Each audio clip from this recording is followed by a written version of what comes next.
राम राम शेतकरी मित्रांनो.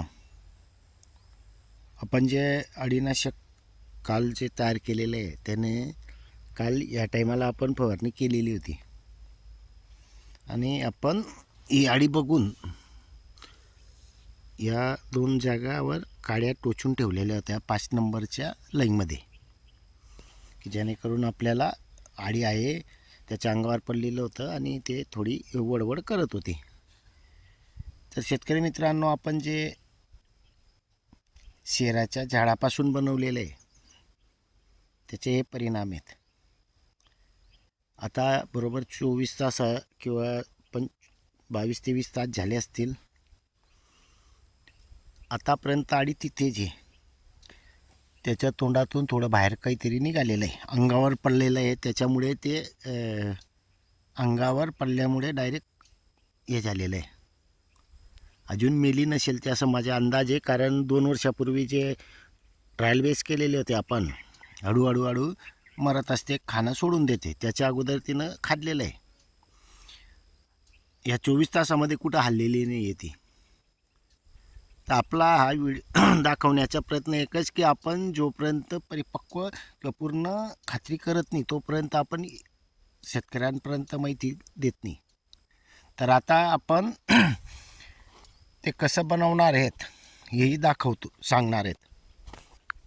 शेतकरी मित्रांनो, काल आपण ते ब्रश कटरनं हे छाटण केलं आहे, पण आपल्याला ते जमलं नाही, त्याच्यामुळे सोडून दिलं.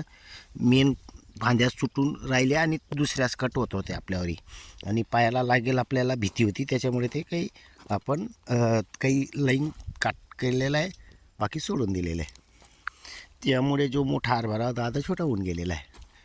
त्याच्यानंतर आता फवारणी थोडं राहिलेलं आहे आपलं क्षेत्र. आता आलो फवारणी करून घेतो आहे.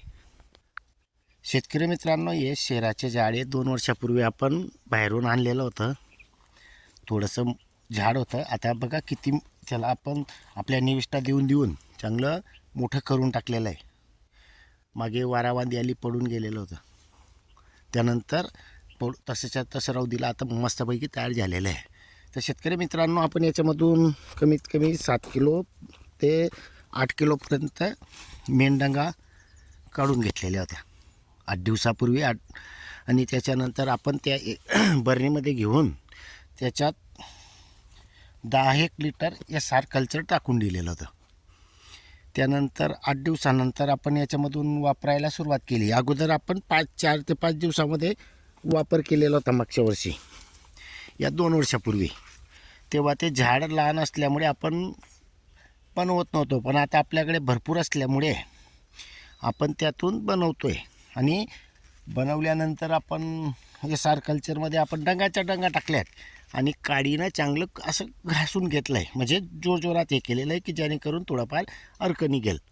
इतकंच केलं आहे तरीसुद्धा शेतकरी मित्रांनो, 8व्या दिवसानंतर वापर केल्यानंतर आपल्याला अळी नियंत्रणावर कंट्रोल झालेलं आहे.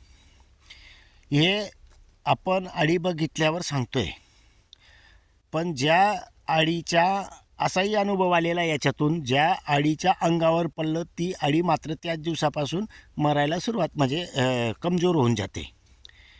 पण समजा युगायुग अळीच्या अंगावर पडली नसेल तर 3-4 दिवस अळी दिसते, त्याच्यानंतर ती अळी ॲटोमॅटिक मरते, कारण त्या दिवसापासून त्याचं खाणं बंद असतं.